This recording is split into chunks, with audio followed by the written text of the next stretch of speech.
Hello and welcome back to the Dugout podcast. This is episode number 74. We're coming to you on Tuesday, as of course the last game of the weekend was last night, and we're going to be going over all the weekend's SPFL action in addition to the Premier Sports Cup final. As always, I'm joined by my co-host Ethan Barlow to react and go over everything that happened. Before we dive straight into things, Ethan, how are you doing? Yeah, good. Very entertaining weekend of football. Very interesting weekend of football. Also, we've had sackings across the league.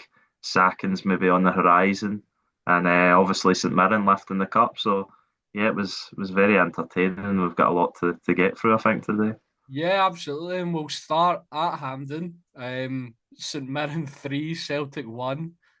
That's, even, we've seen how bad Celtic are, and it's still a weird scoreline to read out because you just expect Celtic to get the job done in these finals. That's back to back finals at Hampden. They've lost now.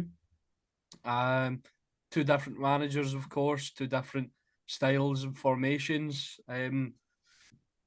But before we get into the intricacies of the game, Ethan, there's been a lot of visceral reaction online. What was your sort of? I know you were at the game, as was I, although I was in the press area. You were in the Celtic end. Um, what was your sort of reaction during the game, and then after? What were your feelings?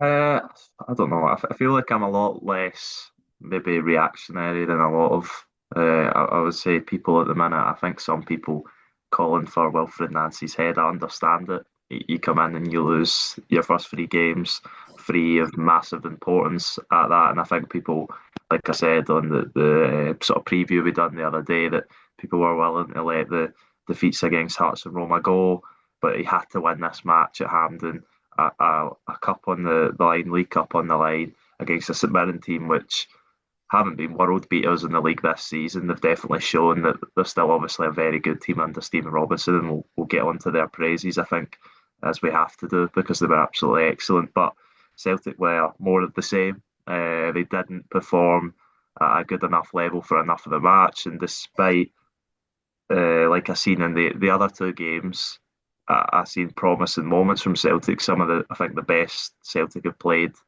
um, all season, but it was just too small. I think it was maybe only 20 minutes of the game Celtic were good, and in the second half, Yeah. like they were against Hearts especially, Celtic were awful, and they didn't only look like not creating a goal, they didn't look like creating a chance. And St Mirren were well worthy of their 2-0 win in the second half.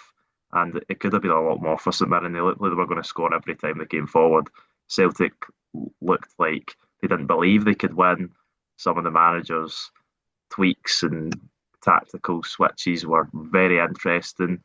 And yeah, I think it's a problem at the football club from top to bottom, really. I think that the playing squad isn't good enough. The playing squad isn't performing well enough.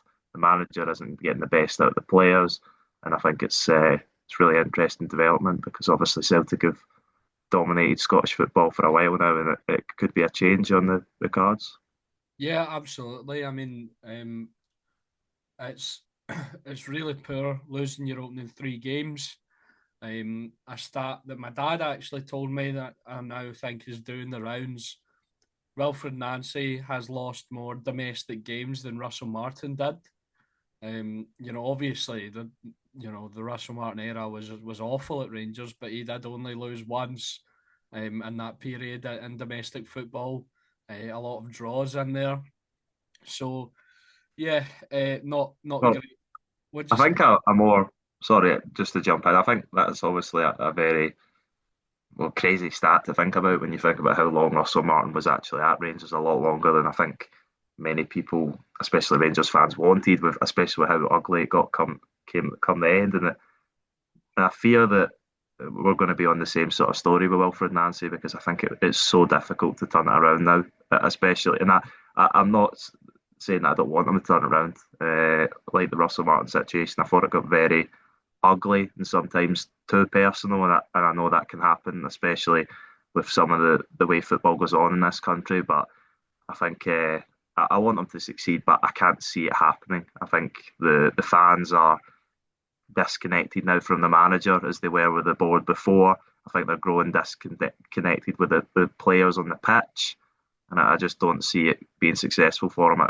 How does he come back from losing the opening three games, especially a League Cup final, which you could say was put on a plate for him by Martin O'Neill and Brendan Rodgers, and then especially Martin O'Neill to get him to that final where he should have obviously won financially with the players he has on the pitch compared to St Mirren. But yeah, I think it's going to be really difficult for him. But the stat I was going to say was that Celtic have lost 14 games, I believe, in 2025. They only lost 2 games in 2024. So that's an absolute.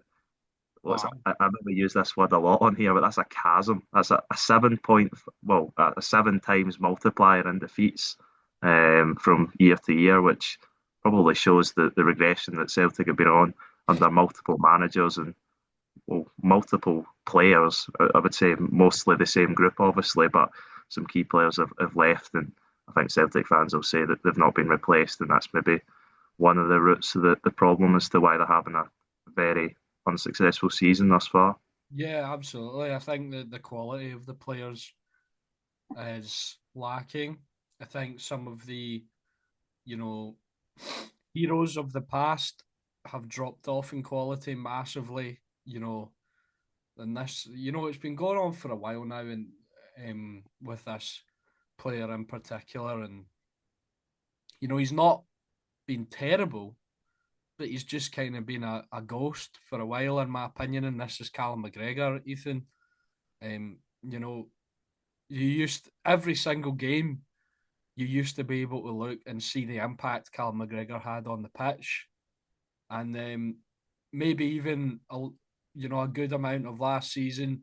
I know he pops up with a goal every now and then now, but he's not running the midfield the way he used to. No, no, certainly not. And I thought he was for a little point in that game. I think I actually said to you at the time that I thought Celtic played really well for a period of the first half, a period way too small to justify winning a football match, mind you. But I thought Callum McGregor was really good in that. But Yeah. out with that, like the rest of his teammates, he wasn't good enough for that. I don't think he's even close to the root of the problem looking at that playing No. squad at the minute, which is the very concerning thing. And a lot of people have been hurling abuse at Arnie Engels as well when I've been at the match he's seen online. I don't think he's anywhere near the root of the problem either. But I think there's just the Celtics was just miles off it. You look at the players who finished that game, and of course Wilfred Nancy decides to set it up this way, but he's got um, Kobe Donovan playing as the right centre back. He's got Yang and Luke McCowan as the wing backs, with James Forrest as an inside midfielder, Dyson Maeda as an inside forward attacking midfielder kind of thing. Johnny Kenny up front, who unfortunately for him, I thought he was absolutely terrible. And maybe I'm being too harsh on him, but he just never found his way into the game at all. And yeah, I think Celtic are in a massive hole at the minute. It's going to be a lot on Wilfred Nancy to try and drag them out. But yeah, I think we could cover this all day. There's so many discussion points on this, but Yeah. I think uh, unless you've got anything more to say on Celtic, I do want to obviously give our praises to St Mirren because I Yeah, think absolutely. Let's. we You know what we can do? We can talk through, the game because we've spoke about it, and little snippets, and then we can get into more sort of detail about sort of individual performances, and yeah and then maybe discuss a little bit more about Celtic after, because obviously we mentioned Martin O'Neill earlier. He's been on the airwaves giving his thoughts, so we'll talk about that as well, obviously. So within the opening minute, St Mirren get a corner, and then obviously it passes over into the second minute of the game. Kiara Bacchus plays the ball in, and Marcus Fraser, with a glancing, floating header, evades Kasper Schmeichel, comes in off the post, and sends the Paisley faithful into delirium. 2 minutes in, St Mirren are leading Celtic 1-0. A really nice header. I was actually sitting next to a guy You know, it was a Celtic supporter when we were sort of discussing it. Really poor defending, but one thing we picked up on, I don't know if we're being too harsh, and maybe this looks like I've got a Casper Schmeichel agenda, but I feel like, you know, he didn't move his feet. He kind of dived from a really like far off position, and maybe he could have got to, or maybe that's him losing a step because he's 39. Yeah, but I think it can be both. I think he has shown certainly this season that, as you said, I think he has lost a step, but I don't know if you can really label. And I think you'd be probably taking quite a lot away from Marcus Fraser. I think is an absolutely excellent header, terrible defender from Celtic, mind you. And I think we spoke about it on the pre-show. Two corner goals conceded in as many games was a concern, and then obviously St Mirren make it 3-3 in the first 2 minutes of the game, and you think. I think it was Stephen McGowan who tweeted it, and I think I said the same thing at the game that a corner for St Mirren's as good as a penalty at the minute. It seems with Celtic's track record in recent games, and every time I think there was a bit of a hush around the Celtic fans every time St Mirren got a corner because they obviously St Mirren are a team that I think you would associate with practicing these kind of things, especially is seen as one of Celtic's major weaknesses. Although I think Celtic's defending in any sort of capacity has been terrible. 8 goals in 3 games. Okay, Roma are a top opposition, but still 5 goals in the domestic matches is far from where Celtic need to be. And yeah, brilliant header from Fraser. Brilliant moment for the captain to open the game. Obviously, as a former Celtic player as well, I'm sure he would have really enjoyed that moment. But St Mirren, I'm sure would have understood that he still had a lot to go through at that point, and I think some people say that's the best time to concede, isn't it? In the first opening 2 minutes of the game, gives you the longest time to come back into the game, and to start with, that's certainly what we've seen. But obviously, not didn't go that way throughout the game. Yeah, and up until Celtic's equaliser, I think St Mirren continued to be very, very good. I just want to highlight the front two, Daniel Ndulu and Jonah Ayunga. They put Trusty and Scales through absolute hell. They did not look comfortable dealing with those guys at all. They're both big, powerful. They've got pace. Nlandulu's got some technical ability as well, which we've seen throughout the game, which was really, really difficult for Scales, I think, to deal with. In particular, that combination of strength and ability and pace, and he, Ilandula had a couple of opportunities. One bright spot for Celtic, I think, and it was amplified after they scored their goal. Was down the left hand side. That was where Celtic were getting most of their opportunities. However, Stephen Robinson tweaked it at halftime, and that ultimately nullified that threat. We'll talk about Celtic's goal. A stupendous cross from Kieran Tierney. Rio Hatate ghosting in at the back post, evading all markers, and obviously this will get swept away because Celtic lost. But this is a tremendous finish, Ethan, to catch it on the volley like that and steer it, right back across Shamal George. Because if it had been any closer to George, I think he would have saved it, and if it had been any wider, it would have hit the post or gone wide. So a really, really good finish from Rio Hatate. Yeah, it was. It was a really good goal, and I think you said it was an excellent finish from Hatate as well as an excellent cross from Tierney, who I thought was Kieran Tierney was probably Celtic's best player on the day. But yeah, I think Celtic were good in this period. They created a lot of chances. Shamal George made a few good saves, but I think out with the period around Celtic's goal, they created nothing, and that's probably why they come away from the match with just the one goal and beaten easily on the day. But I think, as I said, I thought Celtic were really good in these moments, and that's why it's weird to think of how bad they've been. But they've also shown moments of some of the best football I think they've seen this season. But as you said about St Mirren's front two, was really interesting because I think I said on the pre-show that I thought Mikael Mandron was a sort of stick-on to start, and I think most people probably did. But obviously, he comes out for Dan Ilandulu and Well, alongside a younger, and they I don't know if you saw this, Ethan, No. but Stephen Robinson actually spoke about this after the game. Mandron phoned him um, at 7 on the day of the match, um, saying he'd been throwing up all night and he couldn't give him what he needed for the 90 minutes. And, I think that also speaks to sort of the unity and putting the team first. The fact that he could have been selfish and thought, no, I'm going to play in a cup final, because Robinson admitted he would have started him if he Yeah, if he hadn't have phoned him and said that. Obviously, he brings him on late on in the game and he gives him a good 10 minutes or so. But that is the reason that Daniel Ndulo came in, I believe.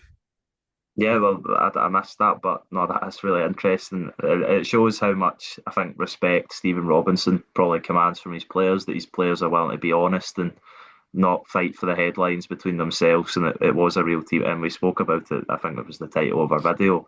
Um, what was the title? It was Rookie v. The rookie versus the veteran.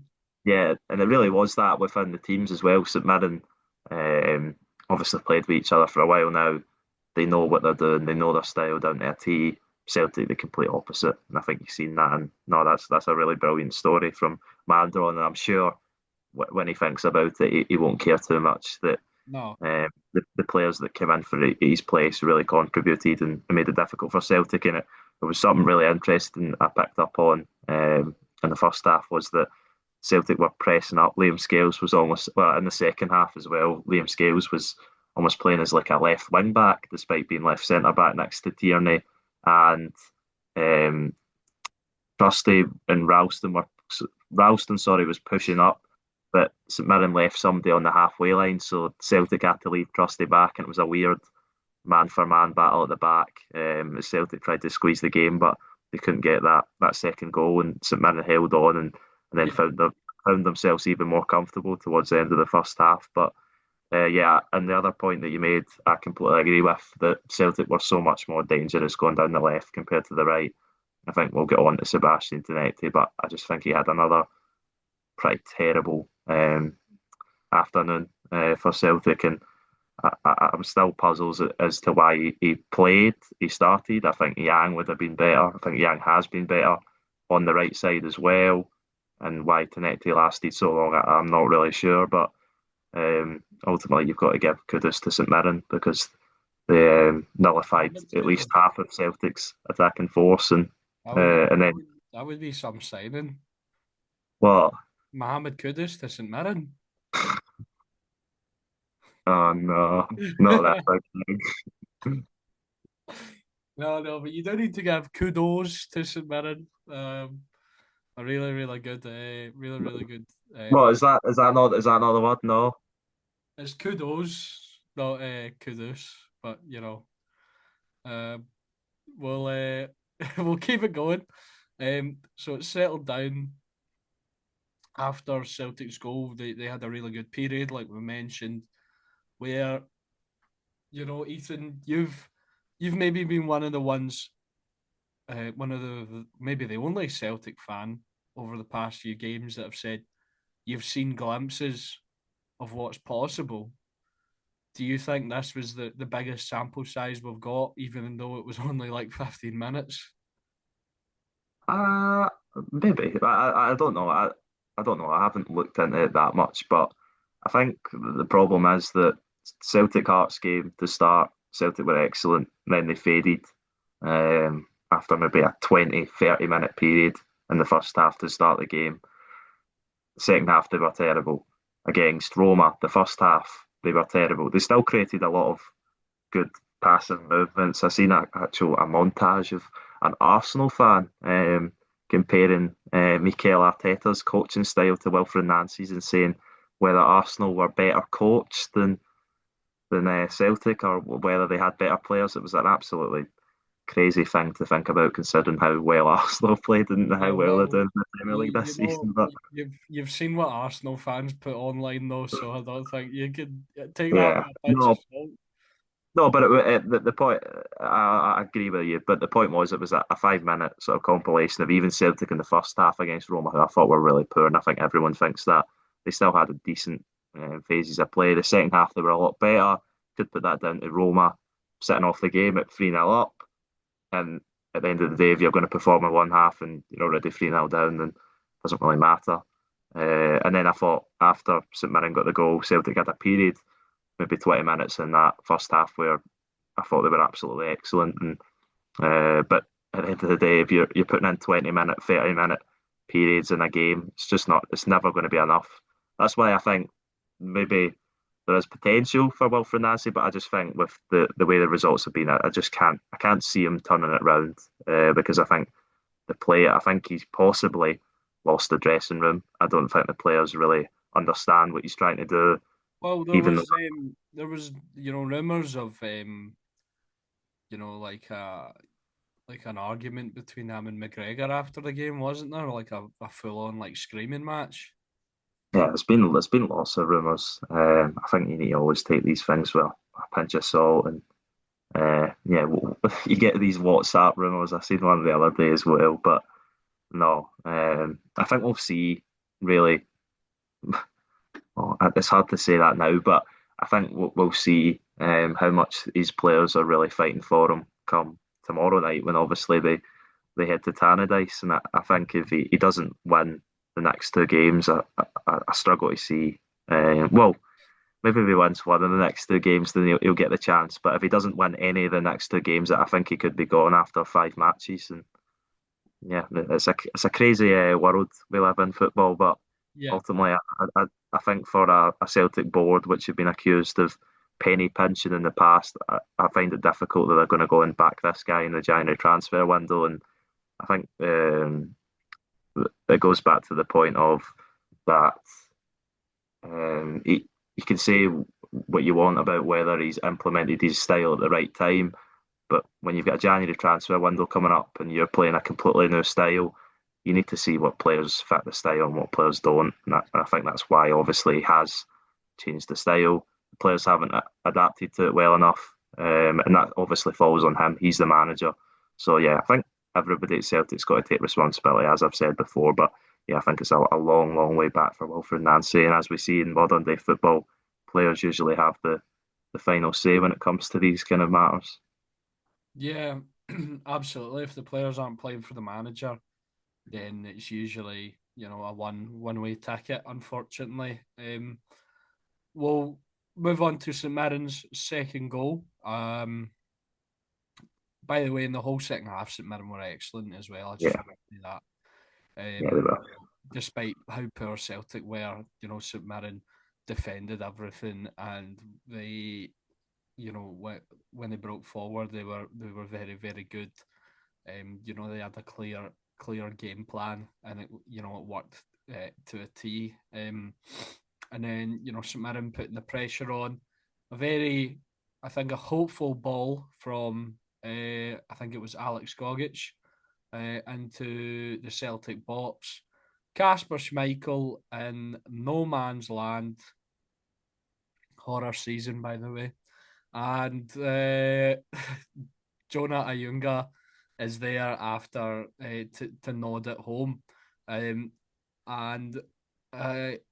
I think he actually said after the game, I can't remember whether it was on the pitch interview or the one that I was at there, but he said he didn't even realise like what he was doing. He just kind of jumped, and then he saw the crowd jumping up, and he realised that it went in.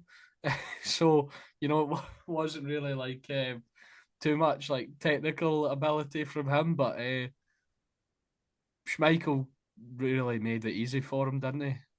Yeah, I think the whole Celtic defence has got to take responsibility. I think Kasper Schmeichel, he's neither here nor there in this scenario. He comes, but he's way too late, and it's a nice finish from a younger. I think he gives himself less credit than he probably deserves. He's in a good position. He does well to keep himself on side, but the Celtic defence are nowhere near him. Alex Gogic, it's a really smart ball. I think maybe he does mean it. I'm going to give credit to Gogic here. I think he maybe does mean to pick. I think it was a younger and it was someone else sort of on that right side for St Mirren. but no, St Mirren were excellent, and I think they got better and better as the game grew on. They defended especially well, and I think Stephen Robinson takes a lot of credit for the way he lined up the team because I think we spoke about before that there was a few possible ways he could have went down. He kept Gogic in midfield, brought Bacchus back in. I thought he might have done that. I think Bacchus, although he hasn't started all the time for St Mirren, I think he's a really good player.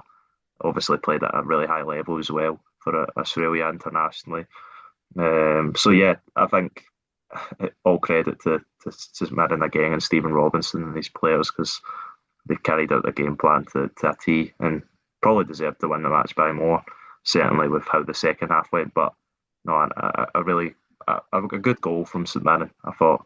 But again, terrible defending from Celtic, and probably the same case for the third as well. Yeah, absolutely.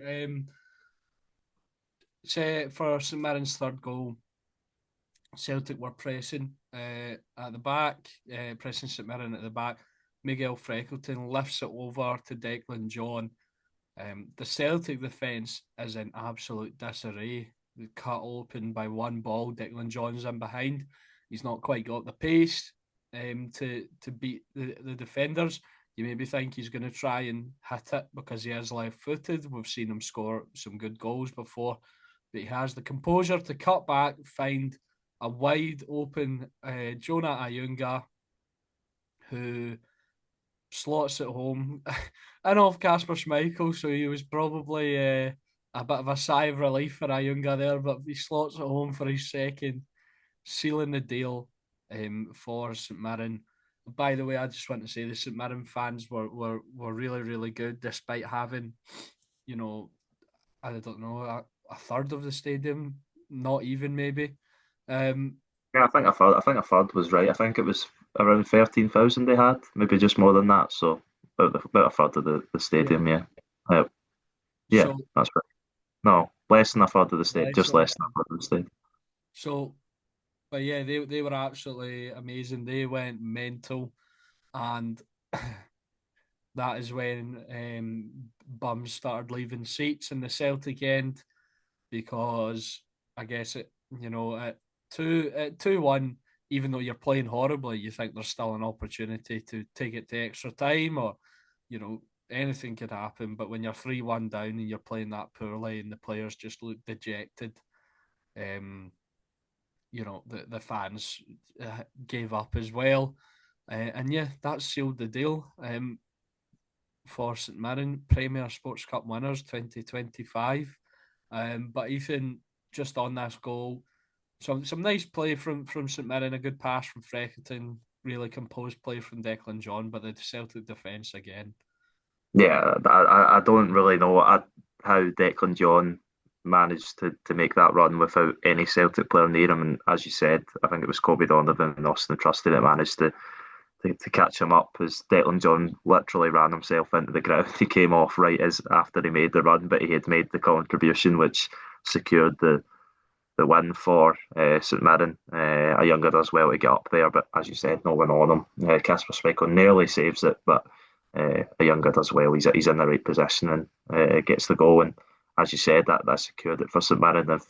I don't think there was any chance. Well, obviously there's a chance, a one goal deficit, but didn't look like any chance of Celtic getting back into the game. One goal down, never mind 2 goals down, and yeah, what a result, what a day for St Mirren, and it'll go down in the history. Obviously, 12 years on from, no, sorry, 13 years on from when they last won the League Cup, and I think I've seen St Mirren fans discussing this before the game that Stephen Robinson would probably go down as their best manager if he came out on top and won this game, and obviously he has done. And I think he has to be in that regard, and he has to be in the regard of one of the best managers that this league's seen in recent times for what he's done both at St Mirren and Motherwell. And yeah, I'll be surprised. I keep saying it every time, but I'll be really surprised if St Mirren can hold on to him because I think he's an absolutely excellent manager who could go to a high level. But yeah, it'll be interesting to see how this affects both teams' season because St Mirren have obviously still got to get themselves into their usual, which I'll say usual. I think that's such respect to them that I see them as a usual top six team now. I see them as a top six club in the league that are just there, The season in, players season the out. players were actually talking about that in the post match interviews. They were, you know, I think that speaks to the mentality of the squad. They were, talking about, great to win a trophy. We can use this now and get to where we want to get in the league. That speaks. They're all, even though they'll probably be celebrating for a few days, they're already thinking about the next steps. So I think that speaks to the mentality of the squad. Yeah, and I wouldn't bet against them to be in the top six come the end of the season again because, as you said, 3 seasons on the bounce. The only team to do it out with Celtic and Rangers. A massive compliment to all the players and Stephen Robinson and yeah, what a day it was for them. Obviously, they went back to Paisley as well to celebrate, and that's what football all about. Although Celtic were poor coming out of the match, as we said, we both still had them down to win Yeah, the game. So that's what the underdog story of St Mirren winning the game, and deservedly so. And yeah, I think it'll be obviously we've got the game tomorrow for Celtic, which will be it's interesting. I think the games will get as interesting as they go on now. How many games Wilfred Nancy will get? It's another question. But yeah, I think he got it. He got some his line up and he's changes wrong on the day, which is the criticism I'll throw at him. But I think the players have got to take massive responsibility as well, and I think as do probably the Celtic board. I don't know. Did you see the happy birthday message at halftime? yeah, Zach the board, yeah, yeah. That's brilliant. So that Scottish football, brilliant. that was quite good. But we'll talk about. I think we'll talk about Martin O'Neill just very quickly, before we move on to the other games. We've spent a lot of time on this game, obviously the big game of the weekend. But first of all, I just want to say congratulations, St Mirren. Congratulations, Ryan, Kyle, and Robbie. We hope you're enjoying yourselves. Very good friends of us in the podcast. So we hope you're having a great time. So moving on to Martin O'Neill, who was on Talksport on Monday morning, and he actually said that he wanted to stay at Celtic, and the Celtic board said no. another another piece of firewood to or you could call it dynamite to add to the fire for the relationship between the fans and the Celtic board. Yeah, exactly that. And yeah, had Celtic won any of those matches or all of those matches, had Martin O'Neill been in the door, certainly would think they would have had a better chance. I think Roma maybe a step too far, but certainly the two domestic games, Hearts and the cup final against St Mirren, I think he would have had a lot more confidence in that Celtic team, despite them not playing very well towards the end of Martin O'Neill's tenure. Certainly in the domestic games, he was pulling out results, and at the end of the day, when you've not got some of the flat, I'd say that maybe no, I'll just say that the best quality Celtic squad, maybe one of the worst we've seen in recent times. That's what it's about. You look at what Danny Rowe's doing at Rangers, and we obviously got onto it.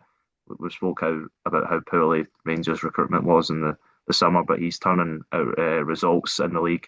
11 games unbeaten now for Rangers, domestic, or Yeah. not domestic, sorry, in the Well, league. three of those games, I think we're um,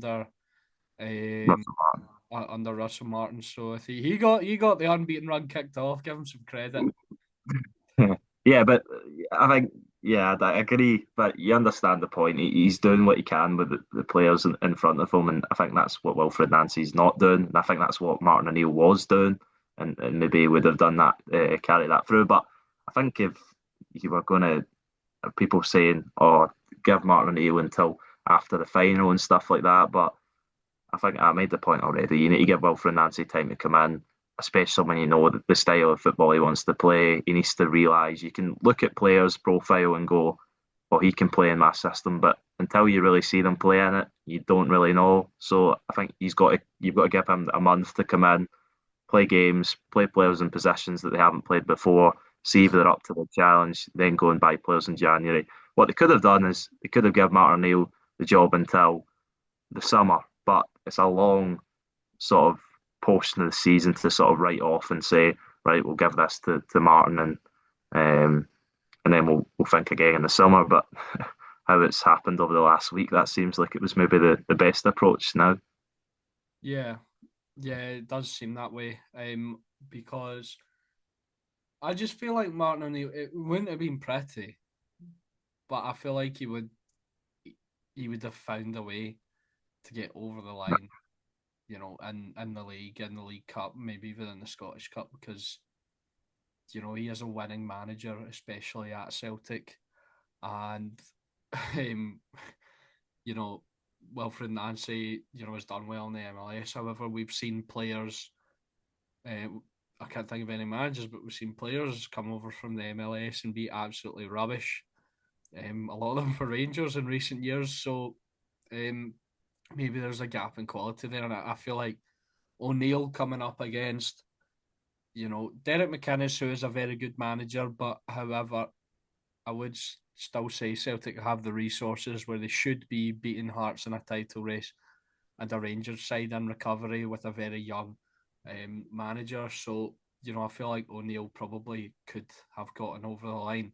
However, we'll table that discussion, that very long discussion now, and move on to the weekend's games. And there was a sacking to talk about. We are, of course, talking about Stuart Kettlewell, who was relieved of his duties on Monday after a 10-game winless run. I think there was one draw in there. I think they lost 9 of those games.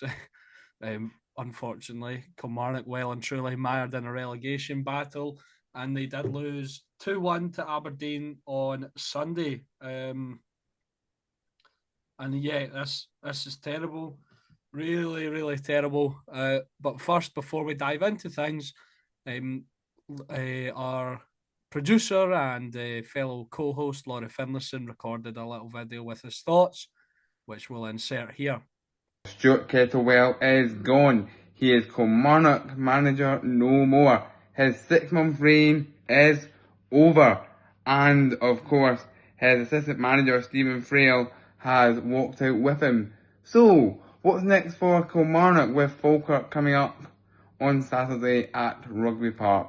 Chris Doolan will take interim charge alongside Paul DiGiacomo, the head of the club's academy, and Craig Clark, who remains the club's first team technical coach. Of course, Chris Doolan isn't a man synonymous with Kilmarnock, despite being a very successful Ayrshire-based footballer, obviously more well known to Partick Thistle fans, and yes, he did have a spell up front for Ayr United. However, Chris Doolan was due to be lined up to be the club's new under-19s manager, but he's been thrust right into the firing line, being the first team interim manager, replacing Stuart Kettlewell in the short term. The thing is, the writing was on the wall for Kettlewell from early on in his tenure. A lot of Kilmarnock fans were not interested in the former Motherwell boss at all, and he wasn't a popular appointment. Started really well in fact, but then the bad results started. And Stuart Kettlewell would often talk about, and I quote him here, stopping the bleeding. You often hear managers using that cliche when it comes to conceding goals, and he could never stop the bleeding, it seemed. I mean, what are we now? 10 games without a win? If my arithmetic serves me correctly. And now sitting in 11th place as things stand, sleepwalking towards the championship. But we've made the step now. We've got the managers changed, or we're starting to start that process, and it's going to be a tough second half of the season, but we're still in a shout here. We're not caught adrift despite the dreadful form, which is maybe indicative of a poor Premiership. But I'm not going to speculate over who I would like to replace Kettlewell in the longer term. I'm not sure who the candidates are. However, I'm just happy that he is no longer a Kilmarnock manager, because it just wasn't working. Moving on to the rest of the game, thank you to Laurie for his thoughts on that there. Kilmarnock opened the scoring through Tyrese John Jules in the 17th minute. from what I've been told, they were actually all right for the first half. Yeah. But that has been the tale of Kilmarnock's season. A massive drop off in the second before Kenan Balalovic scored in the 79th minute, and then Jesper Karlsson dispatched a penalty in the 85th. From what I've seen, a somewhat controversial penalty. Aberdeen got the win, which has taken them up to 6th in the table. And yeah, Kilmarnock down in 11th, just 3 points ahead of Livingston. Livingston with a game in hand. It's really not looking good for Kelly, is it, Ethan? No, it isn't. And I think Stuart Kettlewell unfortunately had to go because the run of results was just, I think you mentioned it, just not good enough, and they're in a really concerning state at the minute. Obviously, he couldn't manage from the touchline because of his ban after he got the red card against Rangers, so he was in the stands at Pittodrie. And as you said, Kilmarnock started the game really well. Were probably the better team in the first half. They had that goal, which was a really nice finish from John Jules. He was slipped through by James Brown, I think it was. Yeah, the slipped him through. I think it's been one of Kilmarnock's standouts this season, I would say. And no, it is a poor Kilmarnock team based on where they are in the league. And then John Jules lifts it over, who I think's been the best goalkeeper, and I think we said this the other day, in the Premiership this season, Dimitar Mitov. But then Aberdeen, Kilmarnock could have had a penalty. It was a ball into the box, and it hits Jack Milne's hand. He doesn't really know anything about it. Comes over a lot of bodies. They were going to give it as a penalty, the referee did at the time. Then they went to the VAR monitor and he changed his decision, which I'm happy with, because I think it's part of the trend we were discussing, I think a couple of episodes ago, about them reducing the threshold in the Scottish Premiership to give handballs. With that being said, we'll obviously got on to Aberdeen's second goal, but Jimmy Tilleen threw everything at it to get back into the game. Aberdeen were certainly better in the second half. They absolutely dominated. 3.42 XG created in the second half, which is a lot. 5 big chances. Kilmarnock only had one shot in the second half, so Aberdeen completely flipped it, but they couldn't find the goals. But then a rare sighting, I would say, for Jimmy Tilleen's countryman, Balalovic, who hasn't seen a lot of football since coming to Aberdeen. I think it's just his third appearance in the Premiership off the bench. They obviously, yeah, that's what it says here. I don't even know that. Yeah, came from Värnamo and Allsvenskan, of the Swedish top division.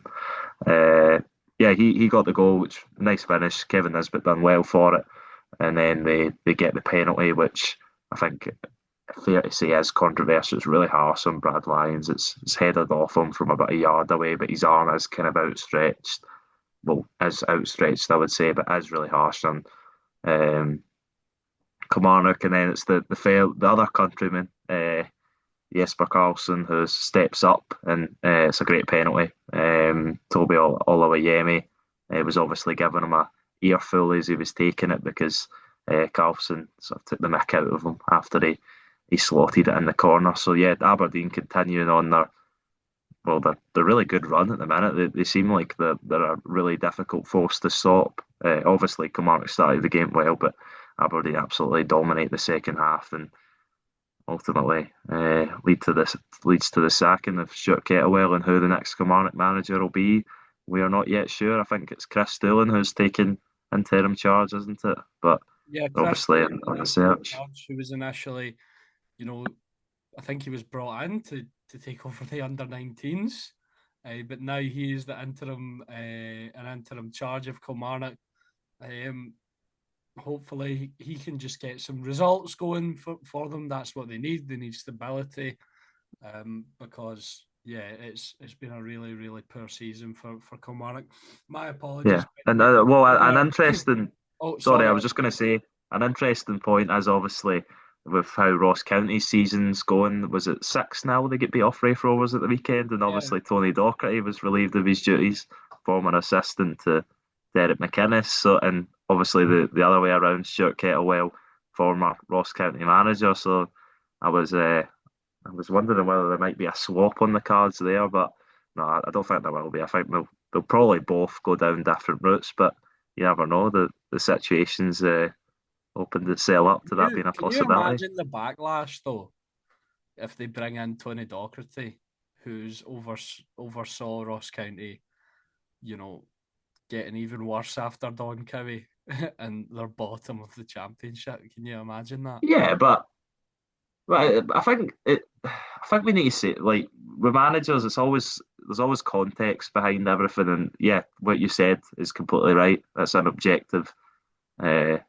statement, but doesn't mean he's a bad manager. He obviously had successful spells at Dundee. He got Dundee promoted. I think he's shown in the past that he's a good manager. So yeah, these kind of things, and I would put the Wilfred Nancy situation maybe in the same boat. I think he's a good coach, where he's got the personality and maybe aura, you could call it, to be a Celtic manager.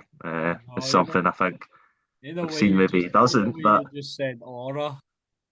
yeah, well, that's what it is. It's an aura as a manager, whether the players respect you and believe in what you're doing. And I think that's maybe been the problem for Wilfred Nancy, certainly at Celtic, coming across the world, as you said, his first job in Europe. And I'm sure Tony Docherty will get another job in Scottish football and he'll be successful. Whether that'll be in the Premiership's another question. Tony Docherty's got enough aura to take off Kilmarnock.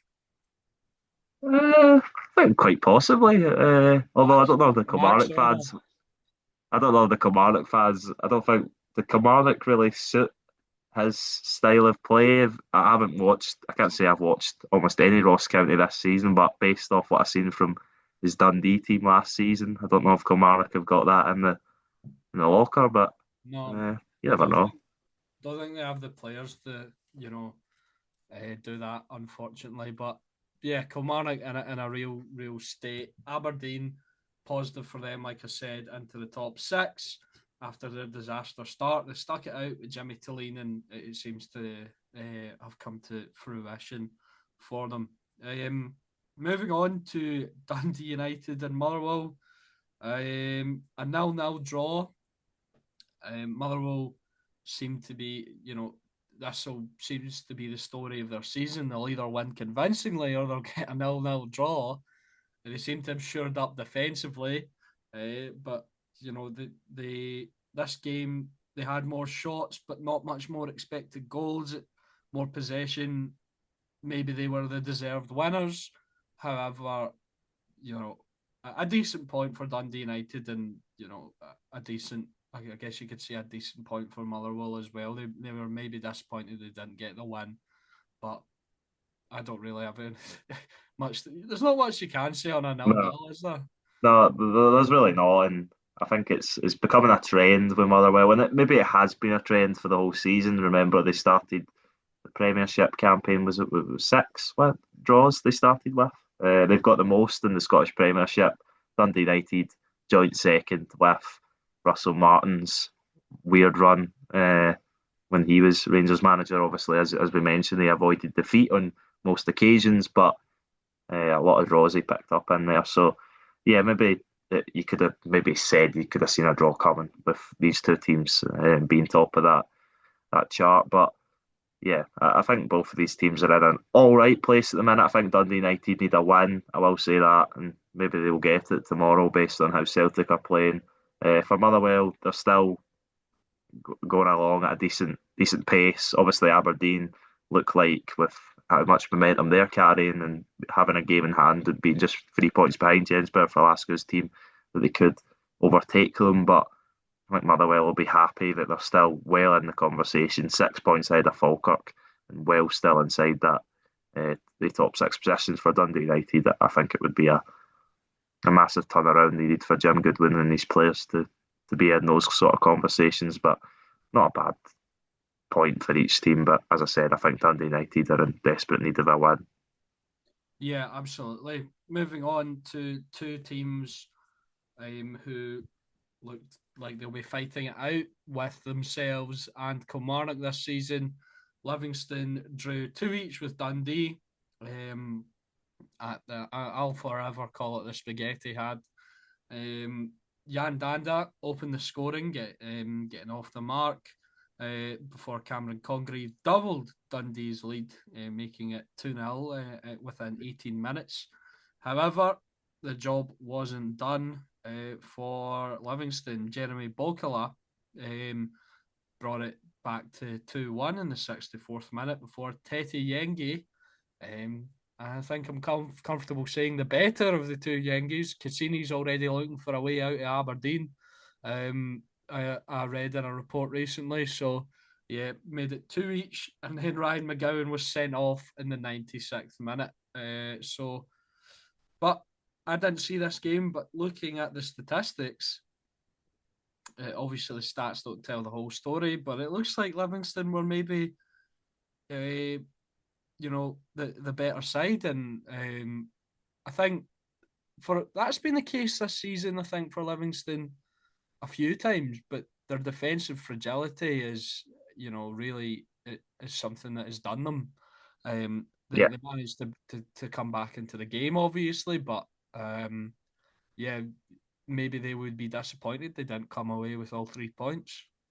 Yeah, I think with the sort of who had more of the game, you could say. I definitely would say that Livingston did. Dundee, didn't have a single shot in the second half. They started the game really well, Dundee, and got those 2 goals inside opening 20, as you said. I think it's a really nice. Maybe a lot of people maybe think it's a tap in for Jan Dander's goal, but it's really difficult because Ethan Hamilton has a strike. Jerome Pryor saves it, parries it out. But it's way up in the sky and he's got to keep it down. I think it's a really nice finish from him, although as you could probably still say a tap in, but I think Jan Dander has shown over the years, despite maybe not this season, he's got that technical ability in his locker. Good finish from him. And then Cameron Congreve, who mostly associated with assists, you would say maybe this season, gets on the scoring end. Brilliant from his opposite wide man, Eugene. Really good play, cuts back and puts in a nice cross. And you think, well, this is going to be a long afternoon for Livingston. Obviously playing against their most realistic chance at points in the league, based on the league possessions. The team, I think a lot of people, including ourselves, have said there'll be fight between. You've added Kilmarnock to the mix pretty fairly, and it would have been easy for Livingston to give up and fall victim to an easy defeat or a heavy defeat and a big scoreline for Dundee, but they battle back in. Really poor defending, I will say, by Dundee for both of the Livingston goals. The first one, Christian Montano does well, but he plays it right through the heart of their defence.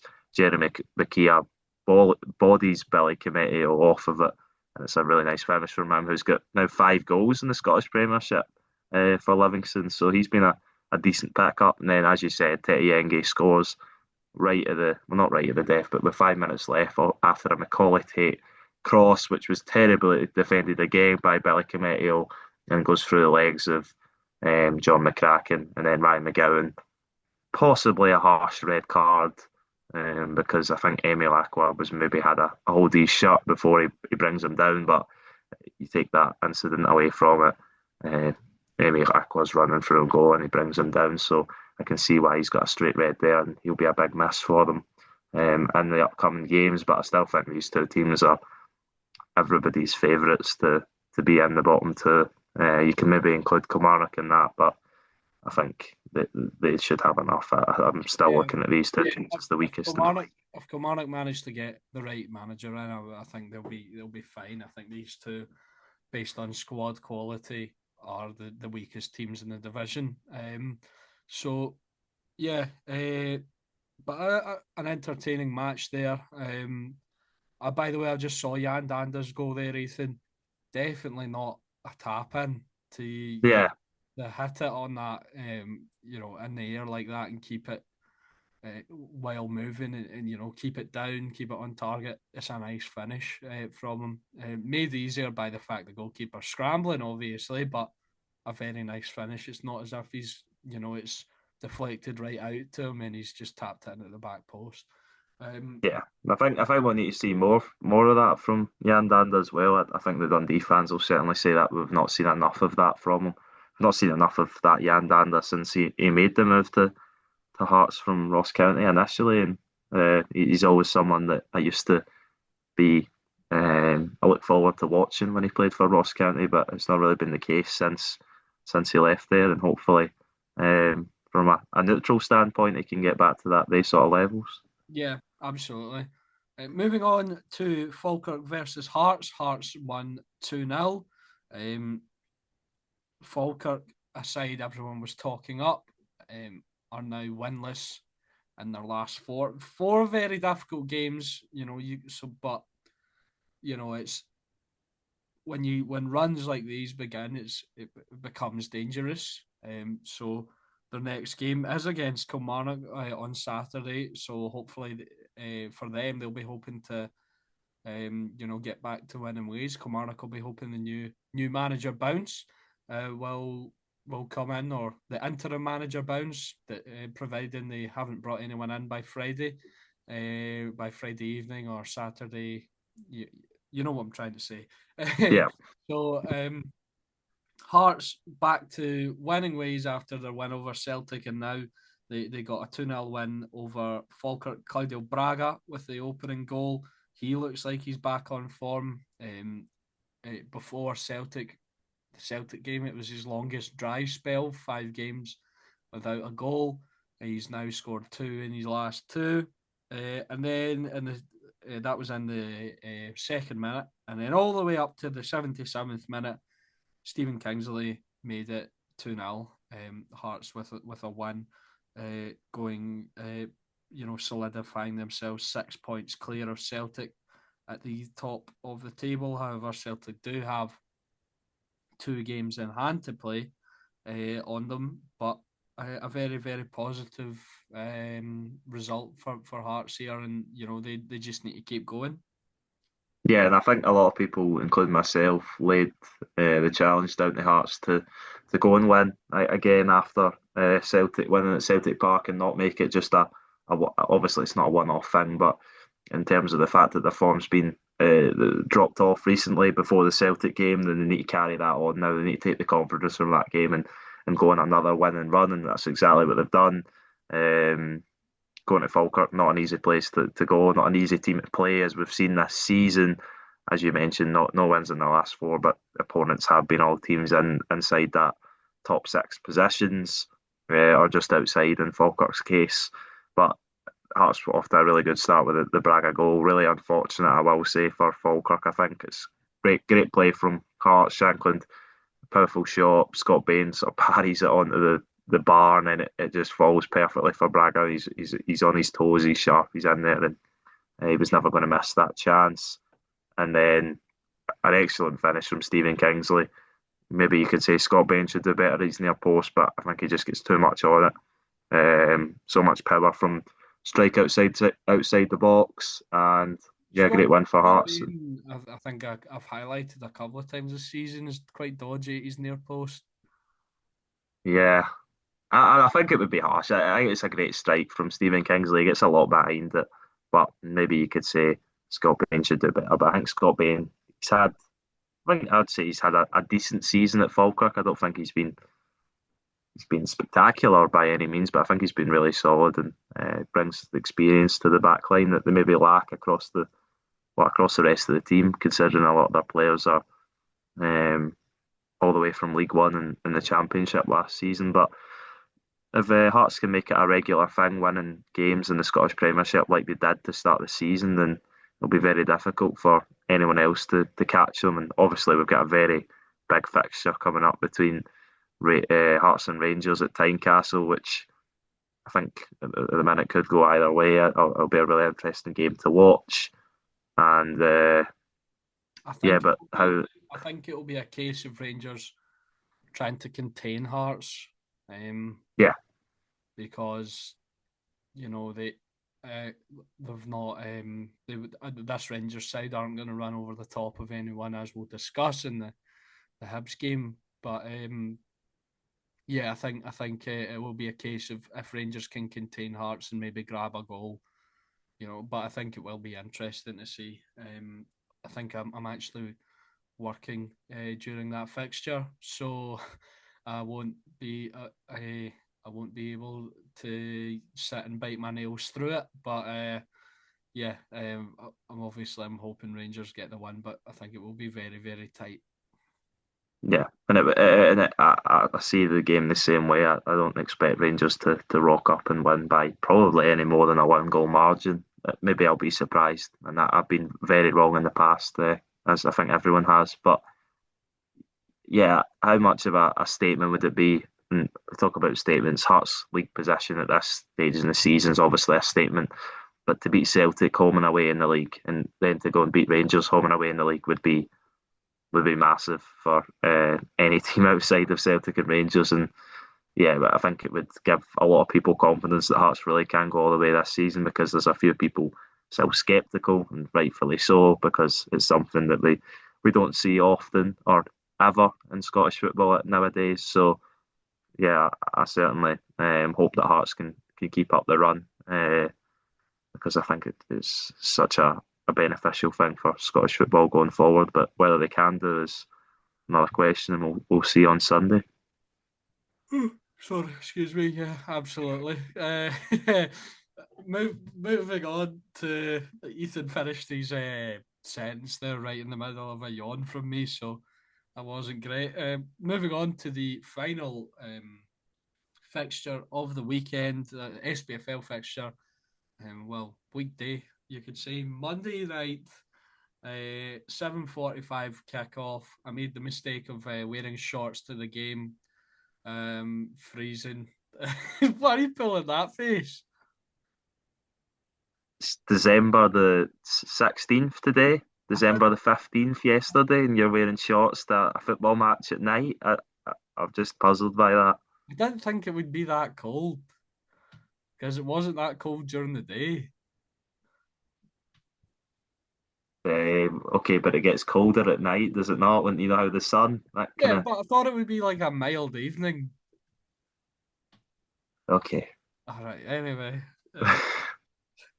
weather discussions over. Moving on to the football, Rangers took on Hibernian. And this is one of the, obviously, spoke about the St Mirren game in a bit more depth because I was there and I saw it. And now I can speak about this in a bit more depth because I was there and I saw it. It was an interesting match. It was a battle, certainly. Just one thing before we get into the game. Um, Don Robertson has to be one of the worst referees ever of all Oh, time. well, gee, that's a statement to make. He's he's diabolical. He doesn't, you know. By, can I just ask you? Yeah, right. Are you ever thinking when you're saying this that you might be being a little bit harsh on the man? No, no. Let me ask you a simple question. See if somebody grabs you by the back of your jersey and throws you on the ground. Yeah. That's a foul, isn't it? Uh, yeah, I haven't seen said foul, but I If would say probably, yeah. Well, it was inconsequential, but there was a lot of that. There was a lot of really, really like, you know, and I mean for both sides as well. I mean he wasn't giving stuff to Hibs that was a clear foul, and I was thinking, oh, we got away with that one there. He was, and then he was giving stuff that was never a foul. He seems to think if you manhandle someone, it's fine. But anyway, moving on. Referees make mistakes, and the other another news, grass is green. No, this wasn't a mistake. This was sheer incompetence at Oh, the highest level. oh, And I'm oh. calling. I am calling for an SFA review of his performances over the past 5 years. That's not very nice. That's not very nice. I've nothing Uh, against Don Robertson. I just thought he was absolutely awful last night for both. that's fair. That's fair enough. That's fair enough. That's fair enough to think that someone like players and managers, we can say referees have had poor displays. That's quite fair. But he is one of the country's front referees. He goes on European duty as part of Nick Walsh's team, obviously for the Bayern Munich Sporting Lisbon game recently. It was he was the fourth official. So. Don't know how Nick Walsh got a European game, but anyway. Uh, so it was a tight-ish game. Hibs never really threatened at all. Butland made a couple of saves, but they were more like trundlers into his arms. So he had to get down to a few, but there was nothing like tipping around the post or close range efforts where he had to pull off miraculous saves. It wasn't the prettiest game of football. It was very stop-start because of Don Robertson. Hibs are a very physical side. I did not realise until now. I don't know if I've not seen him live before, but maybe it's because of where I was sitting. I was quite close. Kieran Bowie is massive. I knew he was tall, but he's a big guy. I didn't realise this. He's a very, very physical. When you see it up close, it's something different. But yeah, he was tasked with sort of trying to occupy the Rangers defenders. John Sterling made his start. I thought he was very good at moving the ball on. And there's one player in particular that I want to talk about later on that I think is in the conversation for. He has to be in the conversation for one of the best players in the league now, off of his current form. But maybe you can guess what we're going to talk about. But I think I can. But but the Rangers they weren't spectacular. Mikey Moore was very, very good. Chermiti was actually all right. It's just he's still he can't finish. He's so good at so many things, but he can't finish. Finlay Curtis wasn't so great. I think he struggled a little bit. Max Aarons was very good. Emmanuel Fernandez with the opening goal scoring the only goal scoring in the 35th minute. A very good goal from him, a nice header, a nice cross from Dujon Sterling. I thought he was a bit ropey up until he scored, and then it seemed like he grew in confidence. One man that I want to highlight as well, who has been very good for the last few games, Nasser Giga has been absolutely excellent. So hopefully he can continue this. We won't see a mad howler from him, in the next few games. But very, very good from him. Yeah, well, he'll be up against it in the next game. Probably certainly one of his biggest tests of the season against Hearts at Tynecastle. So I think we'll really see what he's made of. And Emmanuel Fernandez with another goal from a set piece. I think that's something we identified. Obviously, you talk about stature and size of Kieran Bowie. Emmanuel Fernandez is a big guy. So he's absolutely huge. Because see, like from afar, he looks similar height to the likes of Chermiti and Nasser Giga and Kieran Bowie. See, after the goal, they came over to like our side. And they were all like standing next to each other. Giga and Chermiti were dwarfed by Fernandez. He's absolutely massive. I didn't realise, like I said, I didn't realise Kieran Bowie was big. I didn't realise how big Emmanuel Fernandez was until I saw him. But yeah, a positive performance from Rangers. I'd say it was a bit of a battle. Some of the changes made impacts. It was nice to see Clinton Enciala back. Jedi Kasama came off the bench and was quite good as well. So yeah, a good 3 points, solid 3 points. And like we said, Danny Roll is just getting wins under the belt. Hibs, it just feels like they're going to be very, they struggle against these sides that are in sort of the upper echelon. Of the division. I think before the Falkirk game, they hadn't, you'd been saying this stat, they hadn't beat anyone in the top six. Falkirk might not have even been in the top six for that game. I'm not sure. I think they might have been. I think Aberdeen might have overtaken them that weekend. So I'm giving Hibs that one. But just to jump in, I agree with you. I think Hibs have got to do more against the so-called bigger teams in the league. Especially, I think Aberdeen haven't played Rangers yet this season, but the only other two teams in the league not to pick up a point or a result against Rangers this season are Kilmarnock and Livingston, along with Hibs. So, yeah, I think Hibs in those games have been maybe the game at Easter Road, they were a bit better, but especially the League Cup game I remember at Ibrox, and it looks like I didn't get to watch this game, but it looks this kind of similar story in this game. I think they've got to be doing more against the bigger opposition to try and get some points. You could throw that in the same hat as going up against Celtic. Obviously, they lost to Hearts as well. But yeah, it'll be really interesting to see if David Gray's team can go on a special run again in the second half of the season. I can't see it coming, but I don't think anyone could see it coming last season, and they're certainly in a decent position. They're still there or thereabouts, but they need to be in the top six. That'll be where they aim to finish. I think they would have been aiming for third or fourth. Obviously, with Hearts rise, that may be made difficult, but they're still well in touching distance of Motherwell. But I think Aberdeen are certainly the team to look out for, and probably along with Rangers and Hearts. Well, I'd say Rangers and Aberdeen, the two most formed teams in the league at the minute, based on the runs they're on. Hearts maybe getting there, Celtic maybe going in the opposite direction, Motherwell being a wee bit kind of nothing each straw, nothing each straw, nothing each straw. But yeah. Yeah, absolutely. So I think there will be opportunities for Hibs, this season, because we've seen every team is susceptible to dropping points, even Hearts. So, not saying Hibs are going on a title charge by any means, but I'm saying that there will be opportunities for them to sort of climb into that top six and maybe fight for third or fourth. But I was just going to say, I was just going to say maybe as the last point in this game, Hibs are 14 points behind Hearts. Do you think what chance would you give Hibs if you had to give like a percentage of Hibs finishing above Hearts this season? 5%. 5%? Maybe that's too generous.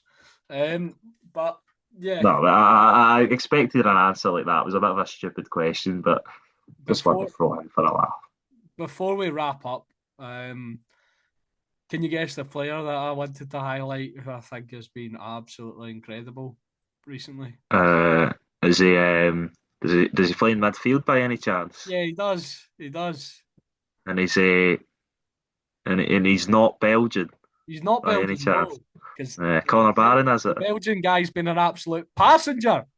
Yeah, the wee Scotsman, he's been absolutely everywhere. He's like Inspector Gadget, Go Gadget, octopus arms. He's incredible. He's been excellent at not just the defensive duties, but turning over the ball, the running he does. The work rate. He feels like he's a leader. He's a growing leader on the pitch. As well, there's been false dawns with Conor Barron before when he's been very good and he's dropped off, but this is a sustained, incredible run of form, and I think he's one of the form midfielders in the league, possibly one of the best, if not the best. And I think it's just a shame the Scotland midfield's so stacked, because if he keeps this up, I think he's definitely in with a shout for the squad. I don't think anyone from the SPFL could break into that starting position, those starting positions, unfortunately. But Conor Barron's been immense. I don't know if it's like something with Danny Rowe. He's put trust in him because he's been playing him a lot. He seems to be his preferred, player choice. He started him tonight. Nico Raskin was on the bench. Diamande was in the middle. Diamande was quite good as well. But Conor Barron has been incredible. Yeah, and that's what I've been hearing from. I obviously haven't seen as much as you have, but that's from what I've seen and what I've heard, that a lot of people are agreeing with the point. And I think he can definitely, if he can keep this run up for most of the season, or be a standout for Rangers in most of the games between now and the summer, he can definitely be on Steve Clarke's mind for getting into that squad. There's nothing wrong in saying that, because, and I even think maybe I'm thinking too favourably of him, but even going back to the Russell Martin days when you couldn't count on many Rangers players, I think he was one who when he came in and was given the chance by Russell Martin, he was actually an okay performer. And I remember going into the first the first Rangers Celtic game at Ibrox of the season. I remember saying that I think Russell Martin should start Conor Barron in that game because he couldn't really throw his hat on anybody else. But I thought Conor Barron was one of the players who would sort of that he could trust. Maybe not trust, because I don't know if he could trust any of the Rangers players with how bad it went for him. But if you get what I'm trying to say, when obviously Nico Raskin's situation and Mohamed Diamande maybe not giving his best for Russell Martin, I think he was someone who could come in, and I think he's flourished even more under Danny Rowe, and it's great to see he's a Scottish midfielder developed in this league, and maybe there's opportunities opening up to get in a national team. I think some people have been getting concerned by Lennon Miller's minutes at Udinese. I imagine with his talent, he's still going to be in the Scotland squad come June, but if Conor Barron keeps this level up and gets even better, then there's no reason why he can't be in the conversation. Yeah, and another one from this game who maybe didn't have his best game, but is attracting interest from the Bundesliga and Liga and La Liga, I think, is who could be in with a shout from the Scotland squad is also Josh Mulligan as well. You know, so great bit of business from Hibs. I think got him on a free. So, you know, if they're able to sell him on for a profit in January, it would be very, very good for them. But that'll wrap it up for today's episode of the Dugout podcast. Thank you all for watching and listening. Make sure to check out the Spotify and the YouTube, the Dugout. Check out the TikTok. I've posted a couple of video packages on there with interviews from St Mirren players after the League Cup final. That's at the Dugout on TikTok, and check out the Twitter at the Dugout 2024. Thank you and goodbye.